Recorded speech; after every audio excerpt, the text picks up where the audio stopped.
Welcome to SBI's GTM Value Creation Corner podcast, hosted by SBI Growth Advisory CEO, Mike Hoffman. In this episode, Mike sits down with Jeff Kiesel, Chairman, CEO, and President of Restaurant Technologies Incorporated, to explore how the company is transforming a seemingly simple business into a data-driven powerhouse. Jeff shares how they leverage AI and SBI's WaveForge platform to optimize route planning, accelerate market expansion, and precisely target new customer segments. Together, they discuss how AI is redefining sales efficiency, talent strategy, and growth, proving that in today's complex go-to-market world, instinct alone can't drive success. Hey, Jeff, welcome to the show again.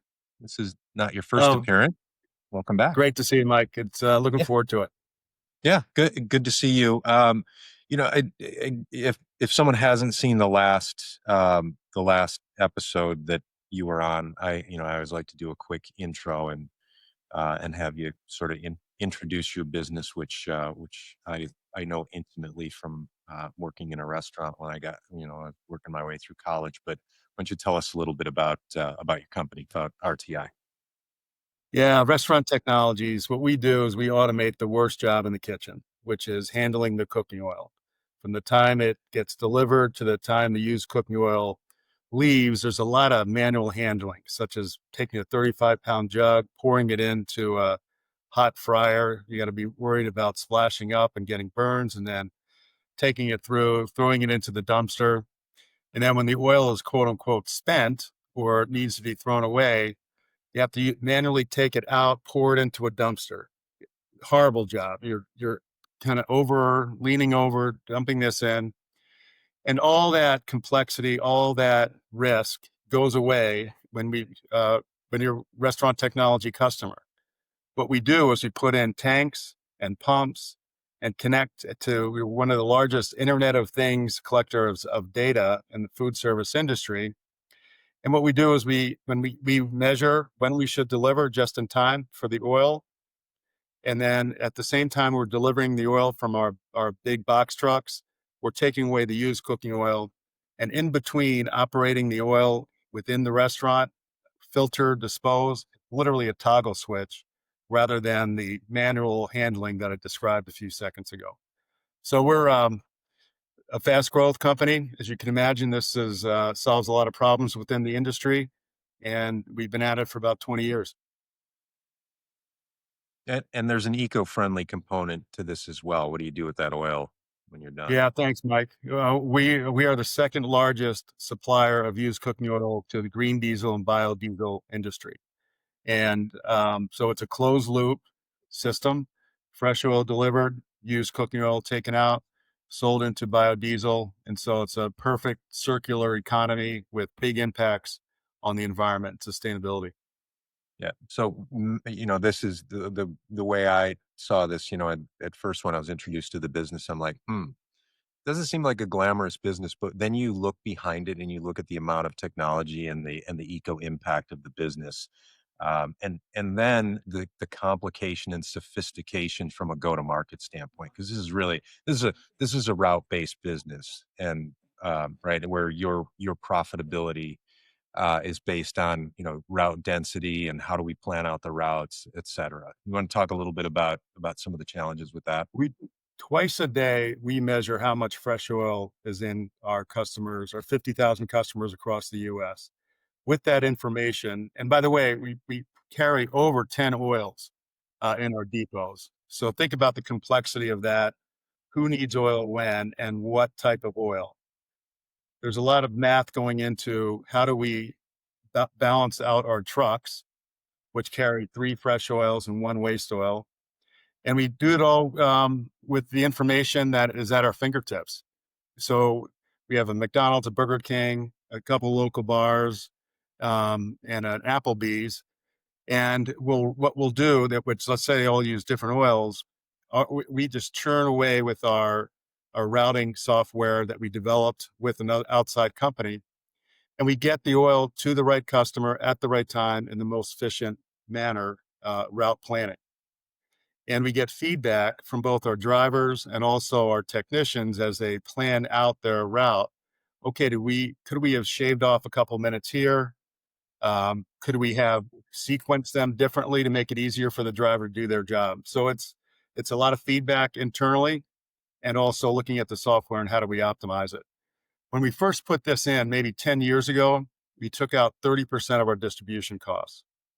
And with these refinements, we continue to gain 2 to 3% productivity every year, which is great for us. And it's also great for our customers so we can manage our pricing and be as efficient as possible for them and pass it on to them.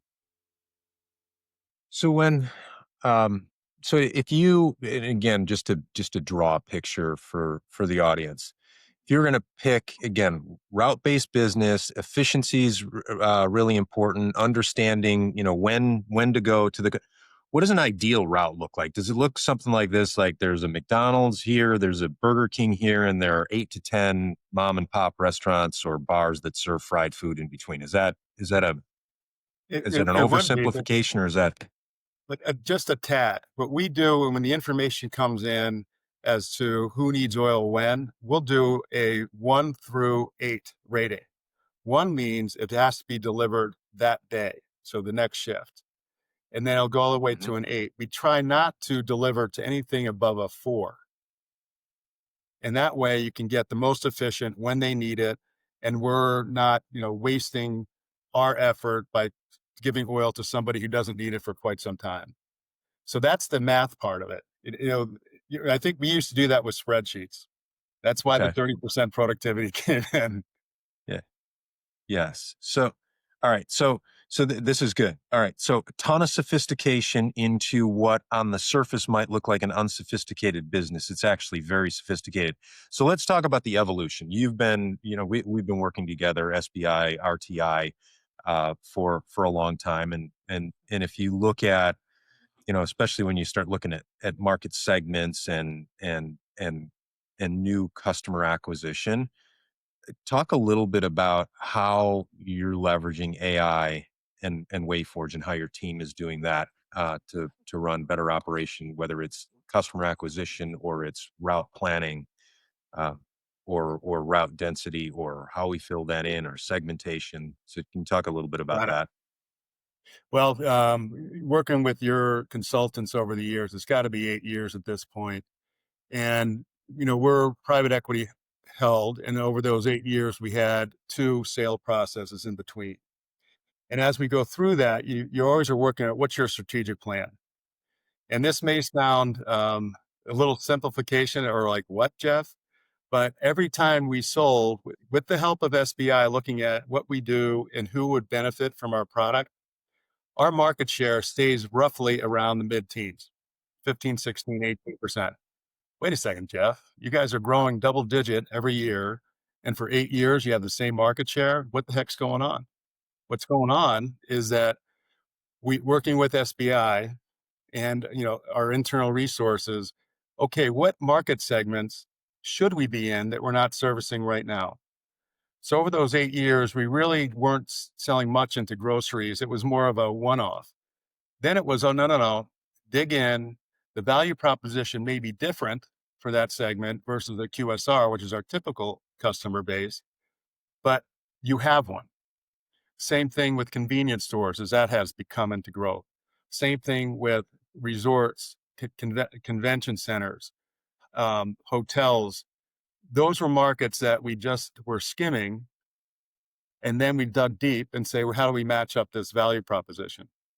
So all that stuff is like good consultants and good operators working together to say, hey, let's open up our aperture here and find new market segments. Different value propositions, a lot of sales training, sometimes a different sales force, but all those segments were opened up for us. And now things are changing even faster and better and more accurate.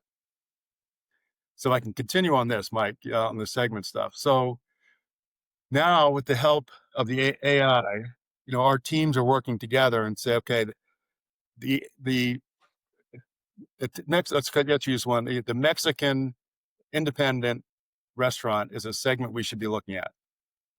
But now we go, okay, how much oil do they use? What's their menu? Do they have insurance claims? All of this stuff is starting to allow us to go into micro segments. Why that's important is we have a direct sales force, which those of us, that's an expensive way to go to market. So the more efficient we can make our sales teams, the better. So now we start this micro segmentation, we can go compare to who is in our current customer base, what was the value proposition that we sold to them, because now we can capture that information. But without AI, it would be a bunch of analysts trying to find that stuff. Now we can go in, these characteristics, this is kind of why they bought, this is why they continue to get value from what we do. And now we can go out and say, use other databases and say, who looks like these guys? Then we can either give it directly to the sales force or warm it up with our inside sales team. Yeah, and I think this was the fascinating team, and again, or the fascinating thing that I heard from our teams, and it is right. This was our vision as an organization, and this isn't meant to be Mhm. self-promoting for SBI. But things like, you know, if you leave it to the salesperson or just the analyst, the speed at which you can actually identify where you should focus your time on the restaurants, the opportunities that are going to be most profitable, and again, I'm going to draw this out for the audience, right? Think Mhm. about the number of restaurants in the United States, and then think about from a geographic standpoint, what's their proximity to some anchor accounts that you might already have on the national side, McDonald's and Burger King, and then start to think about how do you figure out fried food. And like when our teams were talking about taking AI and building a research agent to go out to Yelp and look for every menu in the United States that there's fried food and teach it what fried food looks like, and have another agent that goes out to Google and says, what's the traffic within this restaurant. If you want to, if you can talk about that, like the speed at which you're able to identify where the sales team should focus, and in that really expensive direct sales organization, any comments or thoughts on that? I mean, we talked about micro segments of Chinese restaurants that serve more than 10,000 pounds of fried chicken. Can you just talk about just like the speed at which this is moving? Very, very practical. So, good background again. Been here 20 years. When we only had 12 locations, now we have 41, soon to have 43. So, we used to expand from 12 to 41 by first going to our national accounts, adding them up, and say, how many do we have in, I'll make this up, in Denver? Okay, great.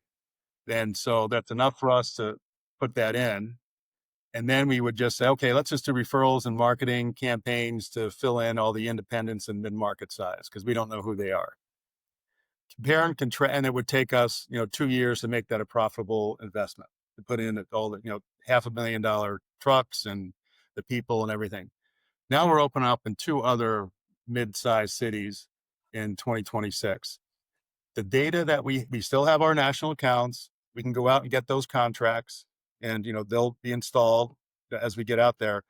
But now using the segmentation skills that we have right now and the speed, we literally are going to put a couple of salespeople on the ground 6 months before, and they will be out calling on these mid-market independent accounts that we just had to find somehow. We just had to market somehow. Now we know who they are, and we literally know how much oil they use, what kind of the operational challenges that we have, and that we're going to be we'll be profitable in a year and a half.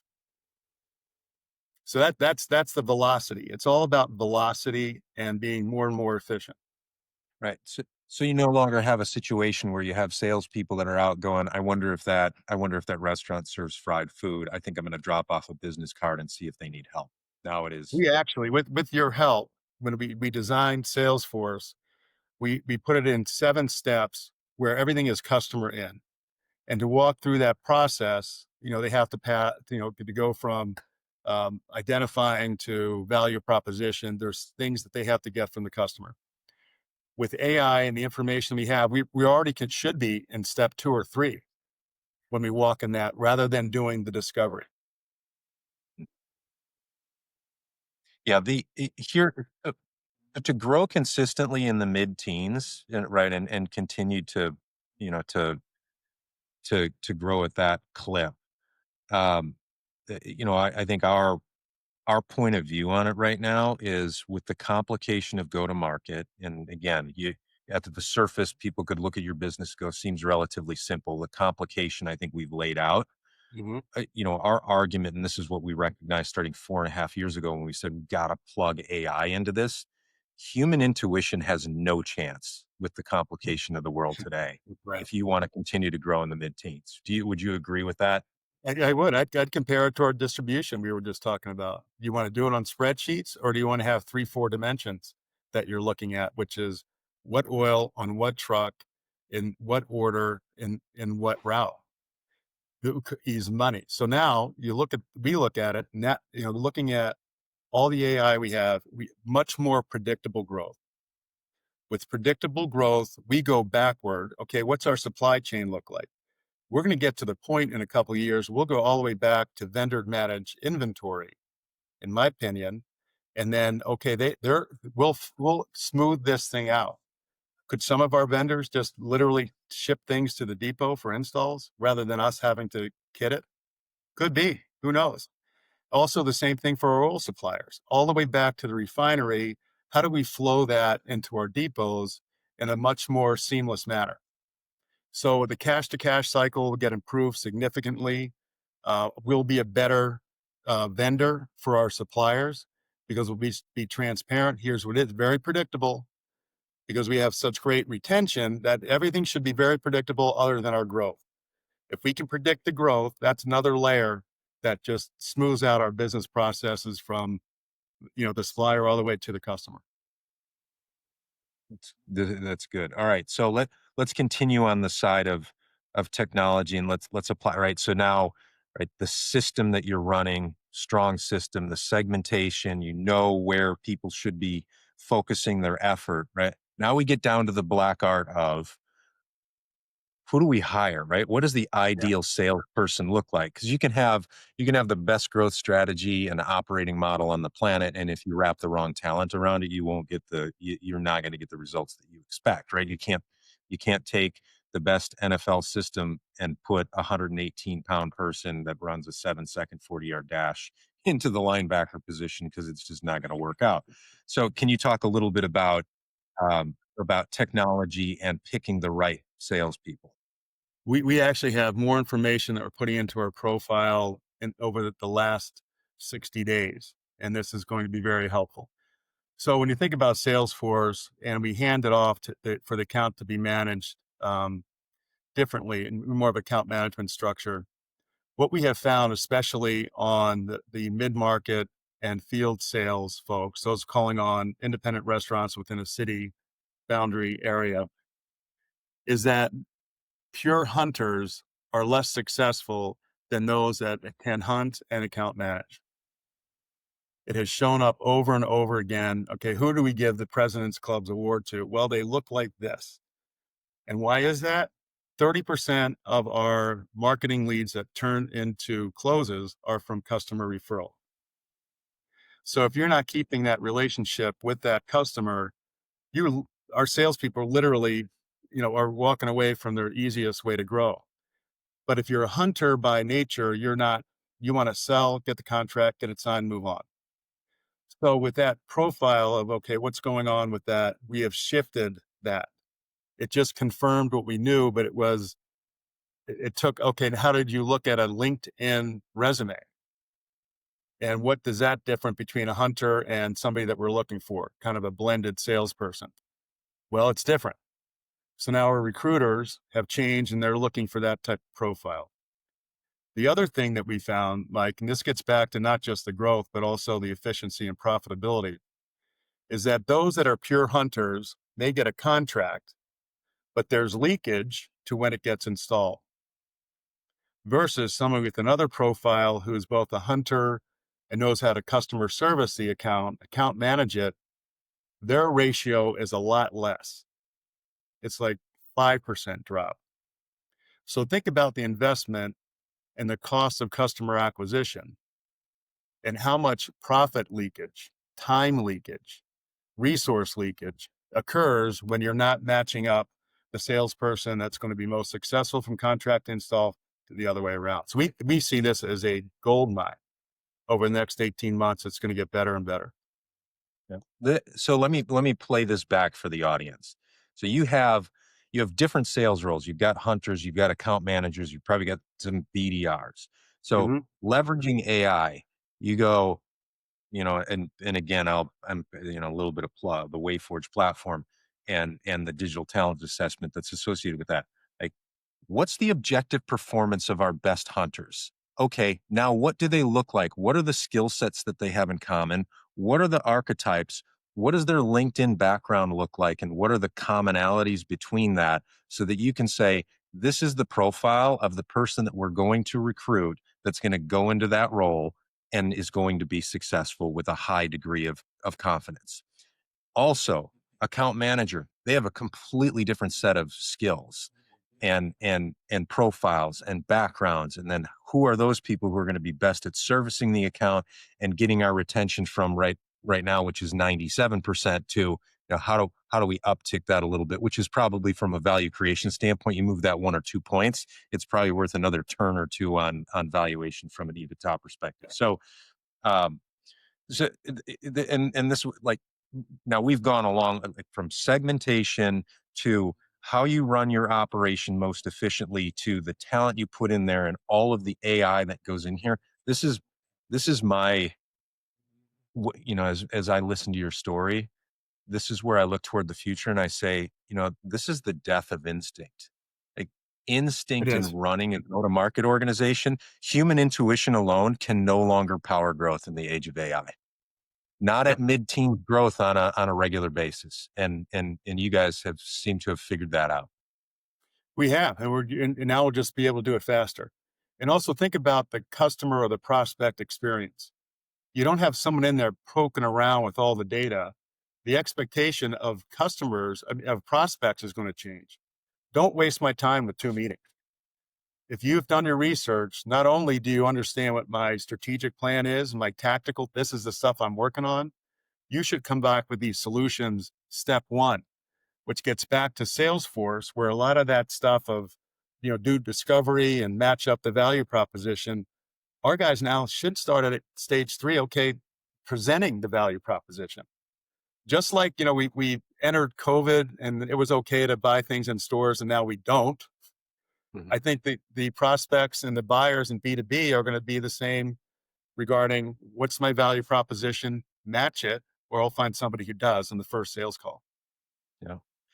Yeah, and down to, again, leveraging the technology and leveraging some of the Google stuff with AI agents to, I mean, just understanding the customer to the point of, do not send anybody here between 11:30 a.m. and 7:30 p.m. Mm, because there's nothing more annoying than a supplier at a restaurant showing up at 7:30 a.m. at the height of breakfast when they're trying to get through a service. So, just that, having that knowledge on call number one of, like, here's where you can fit into the route.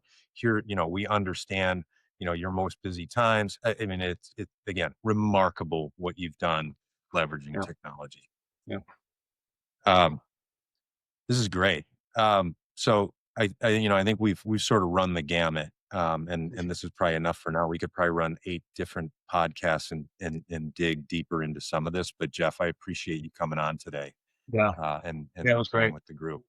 But this is, what I think for the audience, what you've heard right now, that this is the future today. Like, this is how things need to work.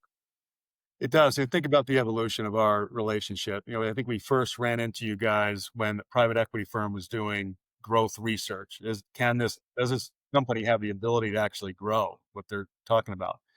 And we worked through that. You guys gave us a few nuggets there. And after we had our relationship, and where you're helping us, these are the things you should focus on. Here's how you execute it. Now it's shifted to much more into the planning cycle and execution. So we appreciate, your evolution, and we're trying to keep up with it. Yeah. Yeah, we need to do our own improvement and embrace AI. Again, we've realized that in go to market, it's become so complex at this point. number of rev tech systems, the amount of data that's come into it, just the complication of go to market overall, just flatline of human cognition, frankly, that you have no chance at this point to get it right consistently, because growing a company is the hardest thing that anybody has to do. Like it is. And without the aid of AI, now that, we're in the age of AI, you have no chance to be consistent with it. All right. It is. This was great. Correct. Thanks. Appreciate it. You've been listening to SBI's GTM Value Creation Corner podcast with CEO Mike Hoffman hosting. Visit sbigrowth.com to read SBI's latest research, join upcoming events, or learn about SBI's GTM services. Don't forget to subscribe to this podcast and connect with us on LinkedIn.